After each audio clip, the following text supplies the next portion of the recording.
welcome to Veterans Corner. Today we have Miss Lori Ford. She is with One Infinity Care, Homecare, and she's the founder of this nonprofit.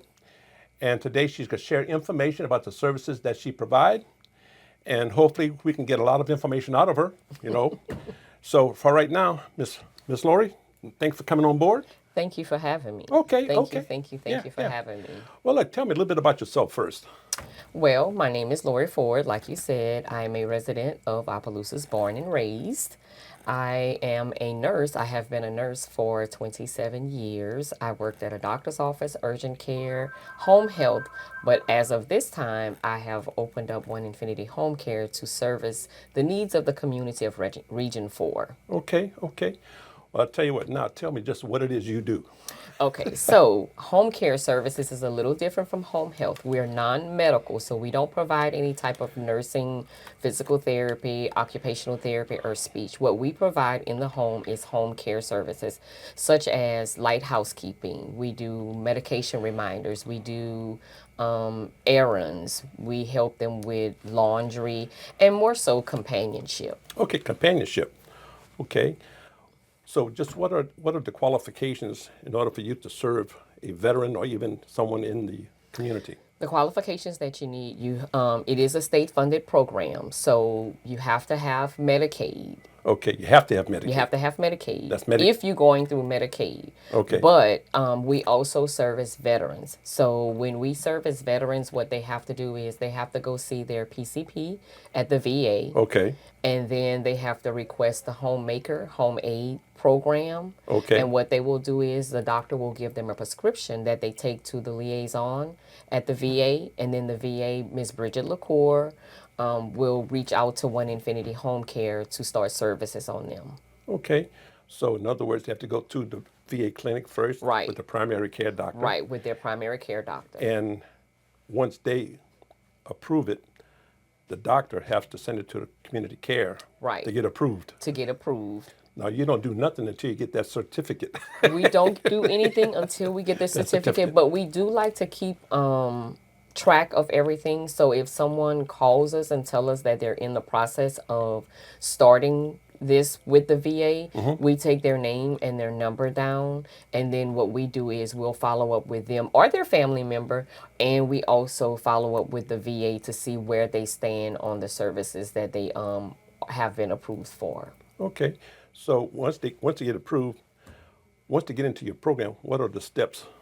Once they get approved and we receive the referral from the VA, we immediately start working on what we call an intake. So we do an interview, so to speak, with the client. We like to know their likes, their dislikes, their favorite things to do out in the community. Okay.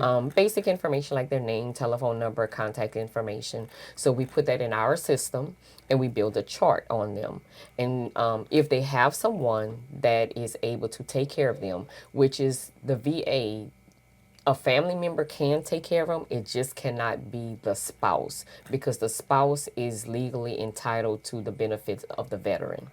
So it can be a family member. It just can't be a spouse of the veteran. Okay, well then that has just changed, because at one time nobody could be a caregiver on the family side at all. Yes, now they can.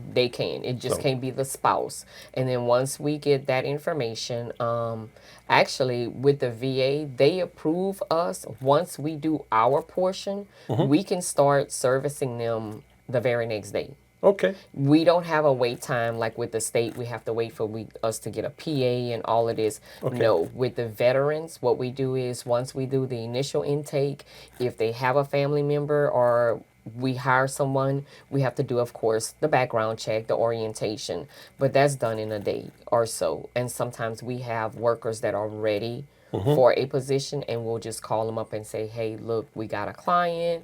Can you do this amount of hours? And then we'll start. So usually the process with the VA and the veterans take about 2 to 3 days. 2 or 3 days? Yes. Once we get the approval from the VA for us to onboard the veteran client, it takes about 2 to 3 days. Okay.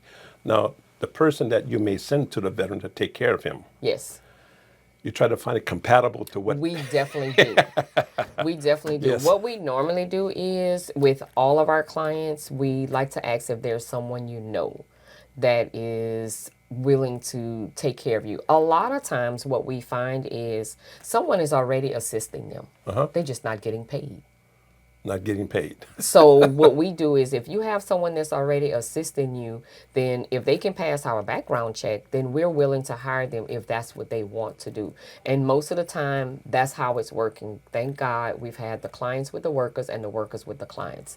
Very seldom we come across a client that doesn't have someone that is looking after them, or like a neighbor, a friend, a distant relative, Yes. someone. So it just helps out, and then when they realize, oh well, I can get paid for doing this, then they just continue on, and they're just in an employment status. Yeah, yeah. Well, as far as for the caretaker, you said about the background check. Yes. Just how extensive do you go? Because I'm seeing you're dealing with people to Yes. people here. What we do, that we have to do, because it is a state licensed agency, our agency is a state licensed agency, we have to use a state mandated background check company. Okay. And so we check nationwide. You check So, nationwide. yes, this is what our background checks cover nationwide. It's not just the state of Louisiana. And that's a state requirement for Okay. me. So if it comes back with a hit on it, there's an exclusion list that the state tells us we cannot hire these people, no matter how long the crime has been committed and even forgiven. In other words, it's just zero tolerance. Yes, it is zero tolerance. And if the state, because we had this happen, not with a VA client, with someone, we were giving her a second chance because it had been years. She had a disposition papers of what happened was theft, and she had that taken care of, and we had the documentation. But when the state came in for the survey, they said no, we had to let her go. So we do really, really have to follow the rules. Okay. Now, as far as following rules, I should have asked this in the beginning. When did you start your program? Actually, I was licensed in 2023. I Okay. started servicing clients January 1st of 2024. 2024. So, yes, Okay. so we're going into our second year, finishing up our second year this year of actually servicing clients in Region 4, because we have clients in just about all of the parishes that we serve, and we have 7 parishes in Region 4. 7 parishes in Region 4. Yes, that we cover. Do you know them by heart? I think I do. Acadia, St. Landry, Lafayette, Evangeline, Evangeline? Iberia, Vermilion, and I think it's St. Martin. Okay. Yes, yes. Got some good memory there. Yeah, you're right. Because a lot of people ask, well, do you cover this area? Do you cover this parish? And so we try to make sure that we know where we are so we can give you an honest answer. And actually, we're actually getting ready to expand off into some other regions. Such as? Region 2, which is the Baton Rouge area.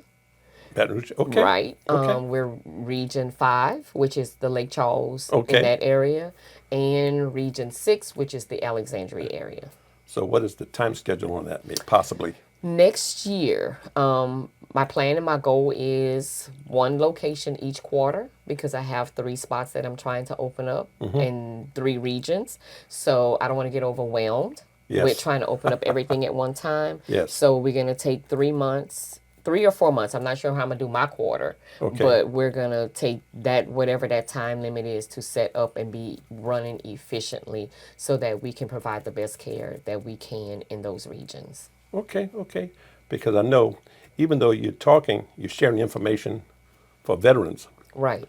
I want the community to understand that you also do the community as well. It's not strictly. We do. And also we do accept children. A lot of times we have special needs kids, even if it's a veteran that has a child that is a special needs. If that Okay. child is receiving services through that veteran, Okay. we can provide care for that person, because a lot of times, sometimes these people are working, or sometimes you just get overwhelmed and you need that little extra help from dealing with circumstances, especially like special needs. So yes, we do take we do have kids on our services. So there's no age limit on what we service and whom we service.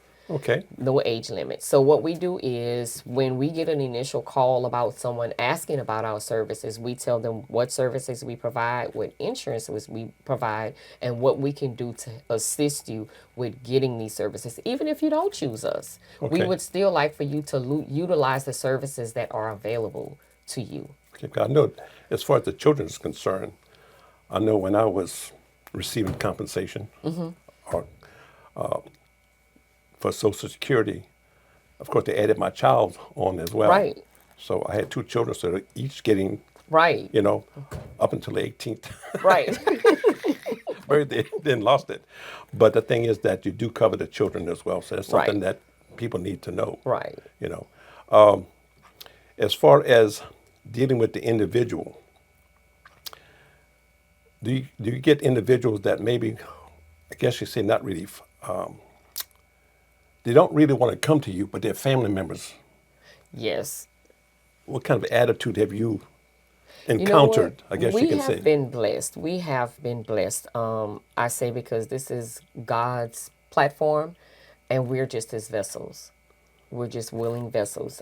We do tend to, deal with families or clients in all aspects of not really want to share certain information with us, and we just handle it case by case. Whatever the situation is, of course, it's confidential because everything is still HIPAA protected. Okay. But when it comes down to a concern that we need to address, we do address it. Whether it's like an attitude with the worker or even the client, sometimes because we have to sometimes get a feel Okay. for what the client needs are, and that's how we try to make it everyone compatible, because maybe the client is not the type of client that just want to run the streets or Yes. out in the public, Yes. but the worker doesn't mind taking them out. So sometimes we run into that. It's like, okay, well, he doesn't want to go out, you're a go out person, maybe that's not the perfect client for you, or the client, that's not the good worker for you. So we try to make sure that at the end of the day, the client is comfortable, because this is their home that we're in. We're providing services to them in their home, their sanctuary. So we try to make sure that we can be the middle ground in between them and the worker to make sure it works for everyone. Because at the end of the day, it's not about money. It's about taking care of an individual that needs the care. Well, when you go into these homes, do you find that they're more or less, what's the word, set up for disability?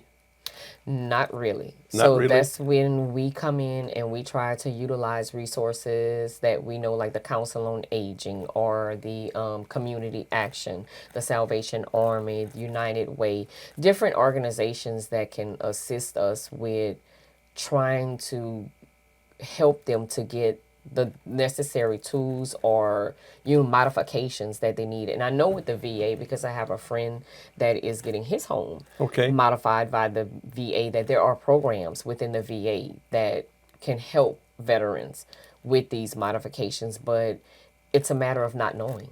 Well, the thing is this, my own personal testimony, I mean, since I've been in the VA healthcare system, I'm disabled, and I have in the bathroom was my tub. Oh, yes. I couldn't really sit in it. Right.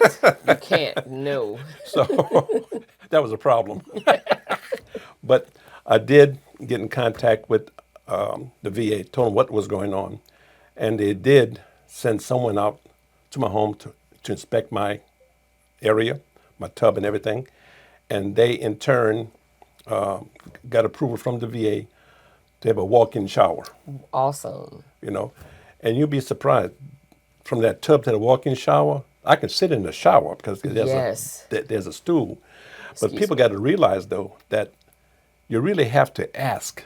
You do. You just can't sit on the sidelines and wait for them to tell you what your needs are. Right. Closed mouths don't get fed. No. I'm just going to say. Yeah. So, and I think with One Infinity Home Care and me having my nursing background, because I always advocated for my patients when I was in home health, Yes. and even when I worked in a doctor's offices. I always tried to make sure that I knew what type of resources were out there to help people to get to that level where you can maybe be independent at home. And so I think that is a positive for One Infinity Home Care. And not just that, some of the people that I work with know people in the community and different other organizations that are willing to assist or even direct me to help a client out. So that works good when you have community involvement. That helps you to stay abreast of everything that we're able to offer, not just home care services, because I always say that the individual should be well rounded. I don't think that we should just go in there and provide what our services are if they do need their bathroom modified. So I think that's part of our job to know what's going on in the home. My workers do a great job of saying, hey, Mr. Johnny's having difficulty getting in and out of that tub, or he's having difficulty walking. You think we can do something? And I'm like, okay, well, what about a walker? Do they have a walker, a cane, wheelchair? No. Well, you know what? We need to call that doctor's office and say, hey, look, so and so is with our services and we need to get some additional assistance. I have to say that the doctors have been very wonderful. I worked with a lot of the doctors already, so a lot of them know me from previous patients that I've taken care of. We have a doctor next door that we do service some of his patients also. My personal doctor, my daughter's doctor, we service some of their patients. Even my son's pediatrician, we service some of their clients. So if there's ever a need medically, we try to involve as much resources as we can for the total care of the client. Well, as far as for that's great. As far as for the veteran is concerned, you find that the VA refers veterans to you on a monthly basis? Not Or really. not really? Not really. I would like for that to be better because we do get other referrals just about daily Okay. from the state. Yeah, I from the would state. from the state, but I would love for the VA component of it to pick up, not necessarily for, of course, for business wise, but we don't service a lot of VA. I'm not sure if they just don't know that these services are available for them. I don't know the timeline on the VA with referring them to companies. There's not a lot of agencies in the Opelousas area that are certified to take the VA. So to me, I don't think it's a matter of competition. I have spoken to some other agencies in the area and they prefer not to take VA for whatever reason. They do, but they don't take a large number of them. Well, I can tell you why more. Okay. Sometimes the VA is the problem. Right. Okay. Not the service. Right. Is getting things approved. And you see, that's what I don't know. Like, how does that work? I've talked to a lady that works at the VA in Lafayette in that particular department, and she, kind of told me she was going to refer, clients. She was going to tell me. So you can't tell me that maybe out of 20 patients that you see in a day, that not a single one of them need any type of home care services. Well, I mean, I'll put it like this. Since you do, what is the Jennings? Is that, you're not doing Jeff Davis, right? No, not yet. Okay. But you still can get the clinic. Yes, I definitely can. Okay. Well, I'll tell you what, I mean, maybe what I can do, maybe just my contacts. Okay. When I say contacts, I'm looking at going to legislators, Okay. some of the state, and of course, the national. Okay. Try to get them involved to see That would what be wonderful. what would be the steps in getting you, I guess, certified legally with them. Because if they're not pushing you, I mean, you got to get some idea, some reason for them to say yes, I want to do business with you. Right. And we may need some assistance maybe through them Okay. Since in Congress, they can, well, that's what we go to, that's what we're paying for. Right. And hopefully they will take up your cause, and I'm do my little 2 cent in. Well, thank you you. know. Thank you. And this is one of the reasons, this is one of the things that I do, interview people, organizations, to let the community know, because when I was working with the Louisiana Workforce Commission as a vet rep, Okay.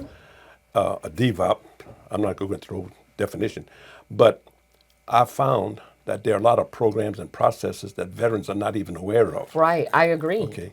I agree. And that's one reason why, even I've talked to my outsourced doctors that the VA send me to. Right. They tell me, Greg, it's a pain working with them. Wow. But you have to get in there. And once you get in there, in their system, over time to get a little bit better. Right. Okay. But to get in there to crack that, Code, yes. yes, it's really kind of tough. Tell me, how many employees do you have? Right now, currently, I have 58 employees. 58 employees. sir. Hot darn. Yes.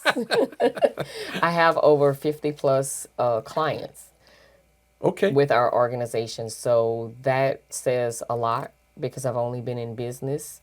Well, it says that your reputation is growing, and that's Yes. why your business is growing. Yes. And we wanted to continue to grow.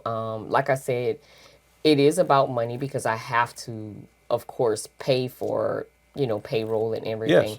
But I've always taken care of people. I don't know how not to. Okay. Well, the thing is, that I'm sure that the people that's working for you, I'm sure you handpicked them. Yes, I have a wonderful staff. I have to agree. I have a wonderful, wonderful staff. God has truly, truly blessed me. Like literally have blessed me. We appreciate on tomorrow, and you're welcome to come back. Tomorrow is our employee appreciation. We're giving out gumbo. Oh, okay. So please stop by. Where, here? Yes, over here. It's going to be drive-by. I'm going to have a table set up if you want to sit down and eat, but we'll package it for you to go. Well, what time? What time? 11 to 2. 11? Okay. 11 to 2. I can't promise you I'm going to come. That's okay, but if you can. I know, for instance, I have an appointment tomorrow for like 9:30 Okay. at IHOP. I'm paying. I don't know if I'll be able to. I know I'm going to eat something there. Yes, sir. And I'm sure once we get there, it's going to take about an hour between Okay. our discussion. So be about 10:30, and I may be full, may not be. Well, you But- can take it to go. Yes, but the thing is this, is that what you're doing in the community, for veterans in the community itself, your reputation tells a story, It does. okay? Because if you put it like this, with my organization, there are 3 words, and that's trust, accountability, and transparency. And without those 3 words, my program will not succeed. Right. Okay, and a lot of times, in fact, I've been called from some friends of mine, veterans, when I was up in Alexandria doing a show, and they contact me and say, Greg, people have called us and said you're a fake. Oh, I said, a fake? I said, we should pay my fake bills. Right. But the thing is, though, they got people out there that are always going to question and Right. be skeptical. I agree. And the thing is that as long as you play by the rules Exactly. legitimately, Right. and your reputation will get out there, because in one of my first businesses, it took me almost 4 years before I got in with the crowd to say, Right. "This is somebody we can trust." But to do better than that, I hate to say that this is the end of the interview. But in the last 30 seconds, what do you want to say to the audience? I would like to say thank you for this interview and getting the awareness out that we do need to service our veterans and take care of our veterans. It takes a heart to do what we do. This is in honor of my dad because he was in the military. Mm-hmm. He was in the military. He was in the Army, and actually he served in World War II. Okay. I have a brother that served in the Korean War. Well, I'll tell you what. All I can say is, I hate to say this really ends it. Okay. So all I can say to the community is that God bless the United States.